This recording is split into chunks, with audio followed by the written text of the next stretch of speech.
महाराज जी आपके चरणों में कोटि कोटि प्रणाम। महाराज जी कोई भी टेंशन जल्दी से दिमाग से नहीं निकलती, बहुत कोशिश करती हूँ, इसके लिए महाराज जी मुझे क्या करना होगा? नाम जप। खाली दिमाग तो गंदगी ही तो भरेगी। अगर हमारे दिमाग में भागवतिक चिंतन है, परमात्मा चिंतन है, तो हम उसको 2 मिनट में डिलीट कर देंगे। नहीं तो जीवन भर आदमी जिसने गलत कभी बोला और सामने पड़ेगा तो जीवन भर कोई द्वेष बनाए रहते हैं। विवेक तो वही कि एक क्षण में द्वेष को नष्ट कर दो और आनंद पूर्वक भगवत चिंतन में लगो। अगर भगवत चिंतन नहीं तो दूसरा कोई उपाय नहीं, आप ये पक्की बात समझ लो। अध्यात्म के बिना आप इन निगेटिव भावों को रौंद नहीं सकते। आप इनको रौंदने के लिए जब नाम जप करोगे तभी है। कितना भी कोई भी भारी से भारी विपत्ति, भारी से भारी समस्या, भारी से भारी निगेटिव चिंतन हम नष्ट कर सकते हैं भगवान के चिंतन के द्वारा। ध्येय मापदी, जिन चरणों का ध्यान मात्र आपदा का नाश कर देता है। हरि स्मृति सर्व विपद विमोक्षणम, भगवान का स्मरण समस्त विपत्तियों का नाश कर देता है। और जब नाम जप करते हैं तो विवेक जागृत होता है। विवेक 1 मिनट में हटा देता है। नहीं तो उसी का चिंतन, इसने क्यों कहा, कैसे कहा, अरे फिर दूसरा, फिर तीसरा, वो इतना चिंतन करते करते फिर वो डिप्रेशन में पहुंच जाता है।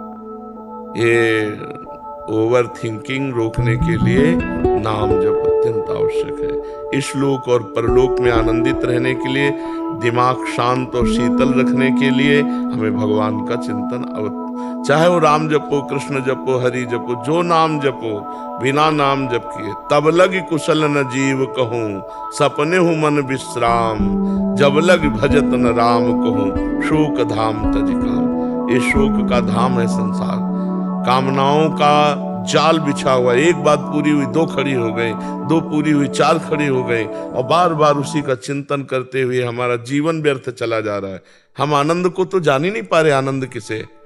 हम समझ रहे हैं कामनाओं की पूर्ति से आनंद है, और कामनाओं की पूर्ति से तो और चिंता शोक बढ़ता चला जा रहा है। तो आनंद का मार्ग अध्यात्म है। हम नाम जप करते हुए सब काम करें। नाम जप करते हुए, नाम जप में इतनी प्रवीणता है, जैसे आपने हमें गाली दिया, आपने हमारी निंदा की, आपने हमें अपमानित किया, तुरंत विवेक उठेगा। नहीं, इसके भी हृदय में तो भगवान है। मेरे किसी पाप कर्म का दंड मुझे भुगताया जा रहा है, ये बेचारा तो निर्दोष है, इसको तो निमित्त बनाया जा रहा है। बड़े कृपालु भगवान, जो हमारे किए हुए कर्म का हमको दंड देकर पवित्र कर रहे हो। उससे मतलबे नहीं है, उससे मतलबे नहीं है। वो दुष्ट नहीं है। हमारी दुष्टता का किसी जन्म के जो कर्म है उसका दंड देने के लिए इसको निमित्त बनाया गया। ये विवेक, ये ज्ञान आपको 1 मिनट में बचा लेगा। दूसरी बात, इतनी नाम जप से क्षमता आ जाती है कि जैसे अपने हाथ से अपने चोट लग जाए, किसको आप गाली दोगे? अपने हाथ से चोट नहीं लग जाती, अपने किसको गाली दोगे? अपने दांत से जबान कट जाए, किसको गाली दोगे? ऐसे ही सब में आत्मस्वरूप भगवान का दर्शन कर रहा है, तो दुनिया के द्वारा किए हुए प्रहार को ऐसे ही समझ रहा है जैसे अपने हाथ से अपने को दंड मिले। वो किसी को दोषी नहीं समझता। सब में भगवत भाव। उमा जे राम चरण रत, विगत काम मद को, निज प्रभु में देखें जगत, केशन करें विरोध। तो बिना भगवान के चिंतन के इस समस्या का समाधान नहीं हो सकता। जब तक सर्वत्र समबुद्धि नहीं आएगी, ज्ञान नहीं जागृत होगा, तब तक ये जलन शांत नहीं होगी। द्वेष करने वाले पर भी हम रोष ना करें, ये अध्यात्म है, तो हम जीत जाएंगे। नहीं, कितना प्रपंच, जरा दिमाग को आप अपने खुद देखिए, कितना प्रपंच भरा हुआ है। उसको साफ करने के लिए हमारे पास नाम है, राधा राधा राधा राधा। आप खुद देखना, आप कितने गंभीर हो जाएंगे, आपको कितना आनंद आने लगेगा, आप में एक मस्ती आ जाएगी। आप खुद देखिएगा। नाम ही एक उपाय है। किसका प्रश्न था? हाँ, नाम नहीं जप करोगे तो फिर इसको नहीं हटा पाओगे। यही तो दंड है, यही दंड है। अरे देखो, यही बुद्धि अपने आप जहर खवा देती है। अपने हाथ से आदमी जहर खाता है, अपने हाथ से फांसी लगा लेता है, अपने हाथ से शूट कर देता है। ये वही बुद्धि है जो भगवान से विमुख हुई, संसार में सुख खोजने गई, और जब उसको कुछ नहीं मिला, धोखा मिला, या उसका निर्णय ठीक नहीं हो पा रहा, तो सोचता है यार अपने को ही खत्म कर दो। ये है बुद्धि। ये देखो ना, कितनी घटनाएं ऐसी घटती हैं। तो इसलिए हमें लगता है सबको नाम जपना चाहिए। गंदा भोजन छोड़ो, गंदा पेय पदार्थ छोड़ो, गंदे आचरण छोड़ो। नहीं तो तुम्हारी दुर्गति हो जाएगी। आज हंस लो हमारी बात पे, girlfriend boyfriend live in relation, आज हंस लो हमारी बात पे कि बाबा जी ऐसी बात करते हैं, ये क्या जाने। समय आएगा ना, तब तुम देखना, हमारी बात को याद करना कि तुम्हारा जीवन कहां पहुंच गया है, कितने संकट में पहुंच गया है। सच्चे मानो सबको नाम जप करना चाहिए, गलत भोजन छोड़ना चाहिए, गंदा पेय पदार्थ छोड़ना चाहिए, गंदे बच्चों का संग छोड़ना चाहिए, तभी जीवन उन्नतिशील होगा।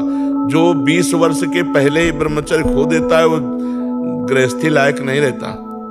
समय आने पर देख लेना, एक अच्छा सदगृहस्थ जीवन निर्वाह नहीं कर पाएगा वो।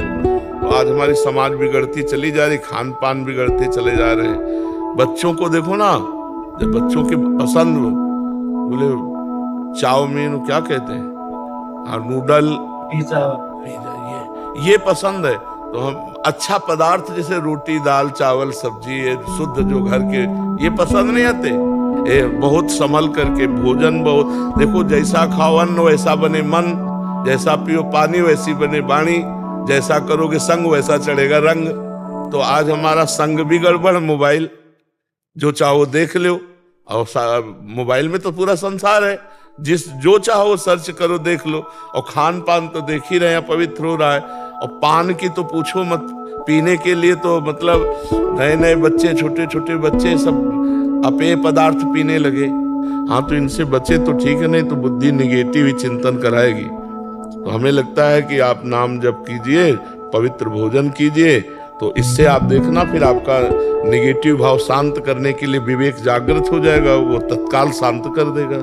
जी। ब्रिगेडियर अवरेंद्र